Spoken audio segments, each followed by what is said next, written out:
A paz do Senhor Jesus Cristo, queridos alunos da Escola Bíblica Dominical, dos adolescentes vencedores em Cristo Jesus. Sou a tia Bel e juntos iniciaremos com a aula número 1 do primeiro trimestre de 2021.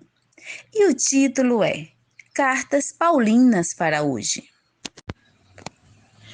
O nosso destaque, que é o nosso texto áureo, lembra? Texto áureo, está em Gálatas, capítulo 1, versículo 11 e 12, que diz assim: Mas faço-vos saber, irmãos, que o evangelho que por mim foi anunciado não é segundo os homens, porque não o recebi de homem algum.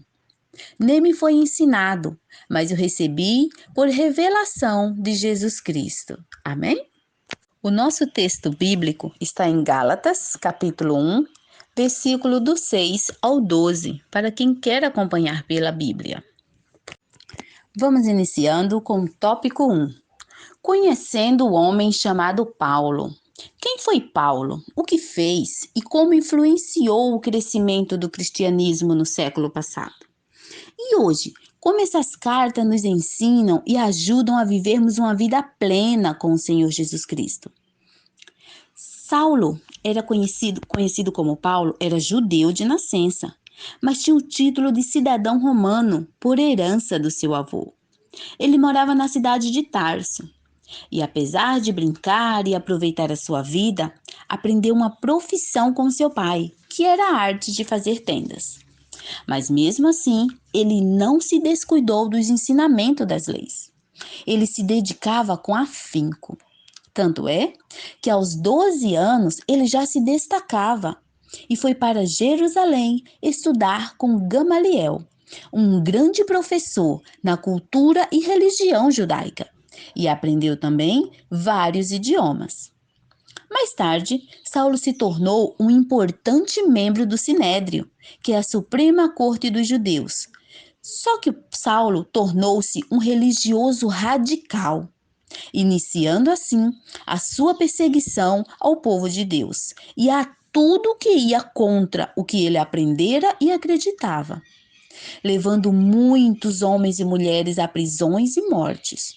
Ele participou até do apedrejamento do jovem Estevão.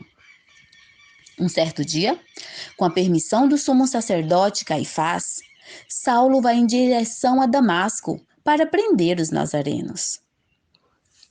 Mas assim como Deus tem um plano em nossas vidas, também tinha um na vida de Saulo. Se formos acompanhar em Atos, capítulo 9, conta-nos que Saulo teve um verdadeiro encontro com Jesus ao ouvir a voz dele. Caiu por terra, reconhecendo-o como o único e suficiente Salvador. A tal ponto que quando Ananias, enviado por Deus, vai ao encontro de Saulo, na rua direita, lá em Damasco, encontra-o de joelhos, orando e pedindo perdão a Deus. E isso já se faziam 3 dias que Saulo não comia, não bebia e estava sem enxergar. A conversão de Saulo foi notória, tanto que assim que ele se converteu, trocou o seu nome de Saulo para Paulo e iniciou assim a sua jornada de ensinamento sobre Jesus. Só que ninguém acreditava nele, porque como ele era muito cruel, achavam que ele estava infiltrado, enganando-os e fugiam dele. Então, os discípulos o levaram de volta para Tarso, pois de perseguidor agora ele era perseguido. E lá em Tarso, ele se dedicou muito mais a reaprender os ensinamentos das leis. Ele se dedicou a estudar profundamente todas as escrituras.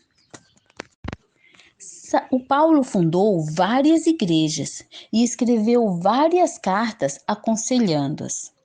Ele realizou 3 grandes viagens missionárias que duraram 9 anos e o ajudaram muito no crescimento do cristianismo. Ele sofreu naufrágios, foi perseguido, caluniado, picado por uma víbora, apedrejado, preso, mas nunca desistiu do evangelho. Agora vamos para o tópico 2, a composição das cartas de Paulo. Das 21 cartas ou epístolas, como conhecida no Novo Testamento, 13 são de Paulo, de Romanos a Filemão. Todas foram inspiradas por Deus e escritas por Paulo. Elas são divididas em duas partes. Cartas do cárcere, que é quando ele estava preso, e as cartas pastorais, que era que ele mandava para as igrejas, aconselhando, dando conselhos aos pastores, ao pessoal da igreja. As cartas dele eram sobre comportamentos, como ensinar e como viver uma vida plena com Jesus.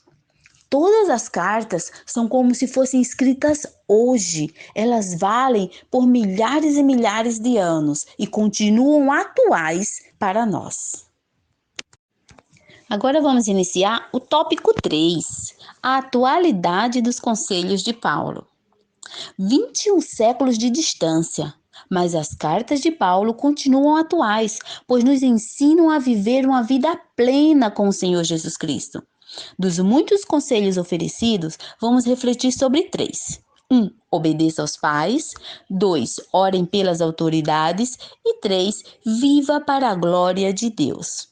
A 1. Obedeça aos pais. Nós sabemos e conhecemos muitos jovens que tiveram suas vidas ceifadas por não obedecerem aos pais, por não ouvirem os conselhos de seus pais. Porque assim como Jesus Cristo quer o nosso bem, os nossos pais só querem o melhor para cada um de nós.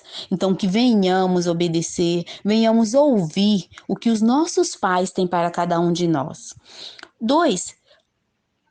Orem pelas autoridades. Paulo já falava, já deixou bem certo em uma de suas cartas, que se orarmos pelas autoridades, pedindo a Deus que lhes dêem sabedoria para tomarem decisões, para que eles possam trazer o melhor para nós.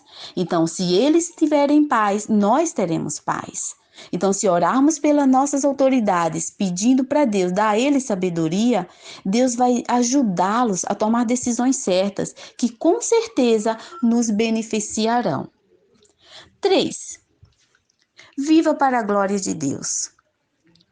Se tudo o que formos fazer, perguntarmos, é para a glória de Deus ou é para a minha? O que eu vou fazer, a decisão que eu vou tomar, Deus está feliz? É para agradar a Deus? Então que venhamos, meus amores, ter uma vida plena na presença de Deus. Que venhamos, assim como Paulo, agradar a Deus em todos os sentidos de nossa vida, para que possamos viver uma vida boa, agradável. Amém? Oremos. Senhor meu Deus, graças te dou por estar aqui mais uma vez na tua presença, por estarmos aqui, Senhor Deus, aprendendo muito mais sobre a tua palavra. Continua abençoando, Senhor Deus, cada um desses adolescentes. Abençoa, Senhor Deus, cada um deles que estão na tua presença. Pai, abençoa também seus familiares. Dai a eles, Senhor Deus, sabedoria para tomarem a decisão certa, que é te servir todos os minutos, Senhor, da vida de cada um deles. Que eles venham estar na tua presença e que eles venham escolher a melhor parte, que é te ouvir e dedicar a viver uma vida plena em tua presença. Amém?